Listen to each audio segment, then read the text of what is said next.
as a jiu-jitsu practitioner, we are both jiu-jitsu black belts. Something that's very important is if you're going to put hands on someone and you are going to use your jiu-jitsu, then you need to be fully aware and almost expect for someone to have a weapon.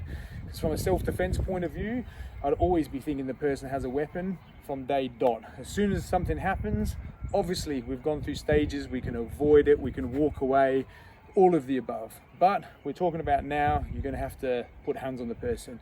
We could also hit someone, that's an option. Time, place, circumstance for everything. Legality wise, probably not the best. And also not always time does it get the job done. I've got a higher percentage if I put my hands on Jay.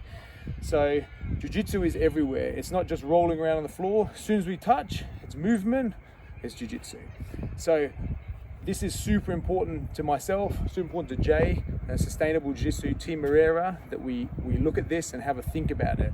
As a jiu-jitsu practitioner, my movements, my skill set, I'm going to use. So let's say, for instance, Jay was talking, getting aggressive. I'm cooling him down. I realized I have to go in, put hands on him and shut him down.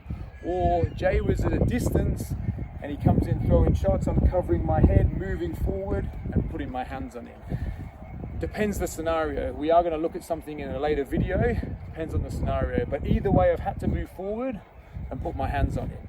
So going back to the weapon, whether it's a edged weapon of some sort or a firearm or any sort of a weapon, we say, where would he generally keep it? He can keep it anywhere. He can tuck it in his sock, he can tuck it in the back of his shirt, but commonly and more probable would be he would probably have it somewhere he can easily access.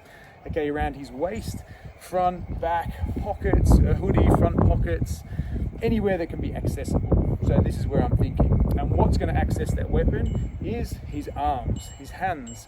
So here's my number one rule. If I feel I have to go in, however I get in and put hands on Jay, my number one thing is I have to understand where his arms go.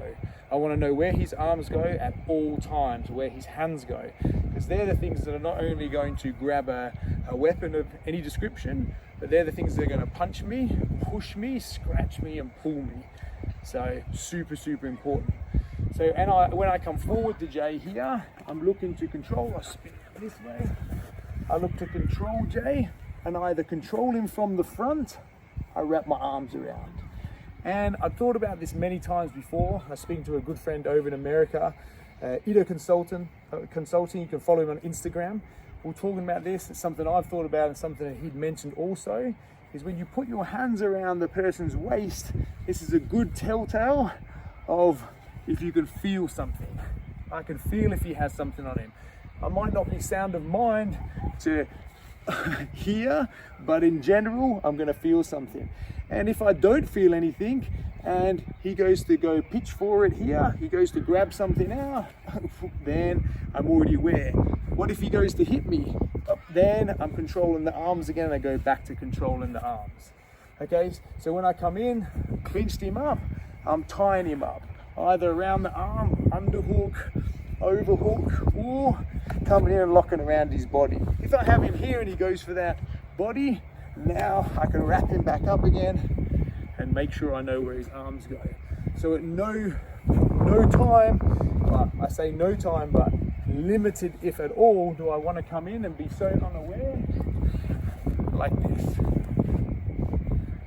Cool. And apart from the fact as well that he could punch me, I come in here, so straight the way I go to tie up, where his arms go, his head goes, and his body goes, and I lock in. But the main purpose of this video, and we'll go into more detail down the track, is make sure before any altercation, I couldn't diffuse it, I couldn't walk away, now expect him to have something. And possibly anywhere in his body, but probably more around here. And whether it's a weapon or whether it's punches, pushes or scratching and pulling, it's going to come from these. So make sure I know where they are at all times when you make the decision to go in and put hands on someone.